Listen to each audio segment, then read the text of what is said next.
Hello plus two class. Last lecture में हमने बेटा स्टाइक्योमेट्रिक डिफेक्ट्स किया था।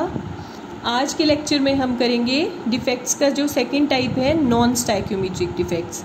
जैसे स्टाइक्योमेट्रिक डिफेक्ट्स में हमने पढ़ा कि जो रेशो ऑफ कैटाइंस और एनाइंस है वो सेम रह रही थी जैसा केमिकल फॉर्मूला में इंडिकेट किया गया है, वैसे ही नॉन स्टाइक्योमेट्रिक डिफेक्ट्स में क्या होता है, जो रेशो है कैटाइंस और एनाइंस की वो डिफरेंट हो जाती है जो उनका आइडियल केमिकल फॉर्मूला है उसके कंपैरिजन में। तो ये जो डिफेक्ट्स हैं ये या तो मेटल एटम्स के एक्सेस में होने से अराइज होते हैं और या फिर नॉन मेटल एटम्स के एक्सेस में होने से अराइज होते हैं। तो दोनों केसेस को हम थोड़ा सा डिटेल में देखेंगे कि किस तरह से ये डिफेक्ट्स अराइज होते हैं। फर्स्ट टाइप है मेटल एक्सेस डिफेक्ट्स। ये दो तरह से हो सकते हैं, एक तो है बाय एनाइन वैकेंसीज। एनाइन वैकेंसी में क्या होगा, ये देखिए, ये है एनाइन वैकेंसी का डिफेक्ट। इसमें आप देख सकते हैं कि जो हमारा एक रेगुलर क्रिस्टलाइन सॉलिड है उसमें से एक एनाइन जो है वो मिसिंग है लैटिस साइड से। जब एनाइन मिसिंग है तो वो लैटिस साइड एम्प्टी नहीं हुआ है, उसकी पोजीशन पे कौन आ गया है, एक इलेक्ट्रॉन आ गया है, जिसकी वजह से जो क्रिस्टल है इसका इलेक्ट्रिकल बैलेंस मेंटेन रहा, इलेक्ट्रिकल न्यूट्रलिटी डिस्टर्ब नहीं रही। अब वो वाली साइट जिसको एक इलेक्ट्रॉन ने ऑक्युपाई कर लिया है एनाइन वैकेंसी की जगह पे, इस साइट को हम क्या कह देते हैं, एफ सेंटर कहते हैं। ध्यान से सुनना है बच्चों, बहुत बार इसके ऊपर शॉर्ट नोट आता है कि व्हाट आर एफ सेंटर्स। तो एफ सेंटर वो वाला साइट है जहाँ से कोई एनाइन मिसिंग है और उसकी जगह पे एक इलेक्ट्रॉन जो है वो ऐड हो गया है। अब ये जो एफ वर्ड है ये एक जर्मन वर्ड है जिसमें एफ किसको रिप्रेजेंट करता है, फार्ब वर्ड को। फार्ब का मीन है कलर। तो कलर से क्या हुआ कि ये जो इलेक्ट्रॉन्स हैं ये रिस्पॉन्सिबल हैं इस क्रिस्टल को कलर इम्पार्ट करने के लिए, इसीलिए हम इनको एफ सेंटर्स कहते हैं। ठीक है। सेकंड जो मेथड है जिसकी वजह से extra cation metal access defects हो सकता है वो है प्रेजेंस ऑफ एक्स्ट्रा कैटाइंस। जैसे ये वाला डायग्राम देखिए आप, यहाँ पर क्या है, अब इसमें जो इलेक्ट्रिकल न्यूट्रलिटी है उसको किसने मेंटेन किया है, एक एक्स्ट्रा कैटाइन आ गया है क्रिस्टल में। आप अगर ध्यान से देखेंगे तो कोई भी लैटिस साइट वेकेंट नहीं है, किसी का भी कैटाइन या एनाइन मिसिंग नहीं है, फिर भी क्रिस्टल में एक एक्स्ट्रा कैटाइन ऐड हो गया है। अगर एक्स्ट्रा कैटाइन आ जाएगा तो इस क्रिस्टल पे पॉजिटिव चार्ज बढ़ जाएगा, पर न्यूट्रलिटी को मेंटेन करने के लिए एक एक्स्ट्रा इलेक्ट्रॉन भी ऐड हुआ है इसमें। ठीक है। तो ये डिफेक्ट जो है वो किसके जैसा है, फ्रेंकल डिफेक्ट जैसा ही है।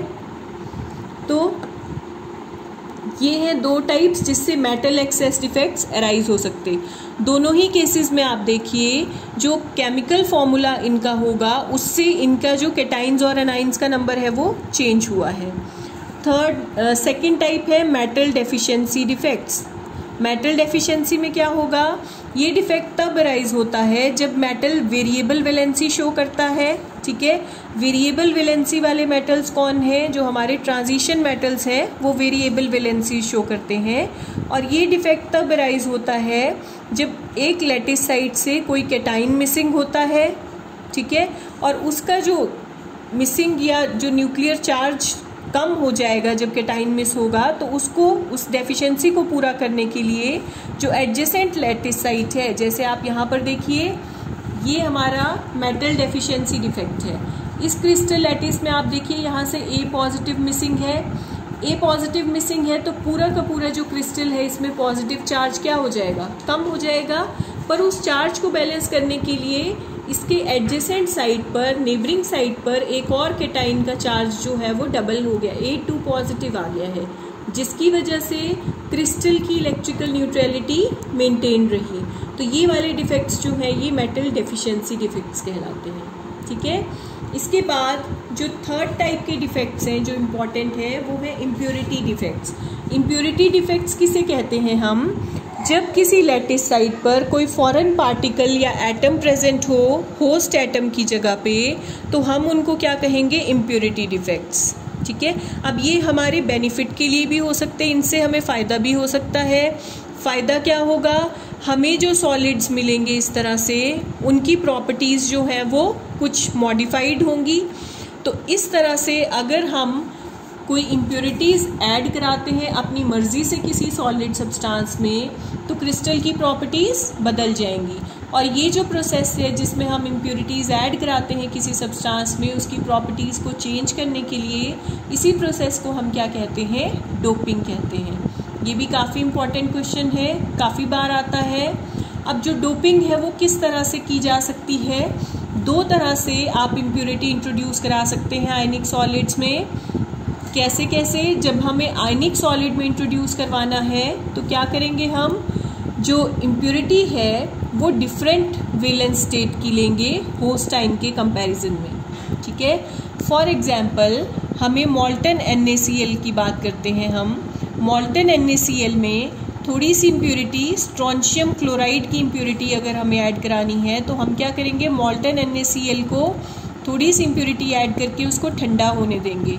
जो क्रिस्टल्स बनेंगे इसमें NaCl के, उनकी कुछ लैटिस साइट्स पे जो सोडियम आइंस होंगे उनकी जगह पे कौन से आइंस आ जाएंगे? Strontium ions. जैसे यहाँ पर देखिए आप, ये NaCl का स्ट्रक्चर है, ठीक है, एक आयनिक सॉलिड है। इसमें Na positive, Cl negative, Na positive, Cl negative, इस तरह से आइंस प्रेजेंट है। अब हमने क्या किया? इस NaCl को मॉल्टन स्टेट में लिया, मतलब मेल्ट कर दिया। जब मेल्ट करेंगे और फिर इम्प्योरिटी ऐड करा दी स्ट्रोंशियम क्लोराइड की, तो कुछ स्टेजेस पे हम देखेंगे Na पॉजिटिव आइन देखिए लैटिस साइड से नहीं है, यहाँ से गायब हो गया है। और इसके चार्ज को बैलेंस कौन कर रहा है? स्ट्रोंशियम आइंस, क्योंकि उसके ऊपर 2 पॉजिटिव चार्ज है, ठीक है। तो ये जो बिहेवियर है ये आप और सॉलिड्स में भी इस तरह का बिहेवियर देख सकते हो। तो एक तरीका ये है कि इम्प्योरिटी डिफेक्ट को आयनिक सॉलिड्स में इंट्रोड्यूस कराया जाए।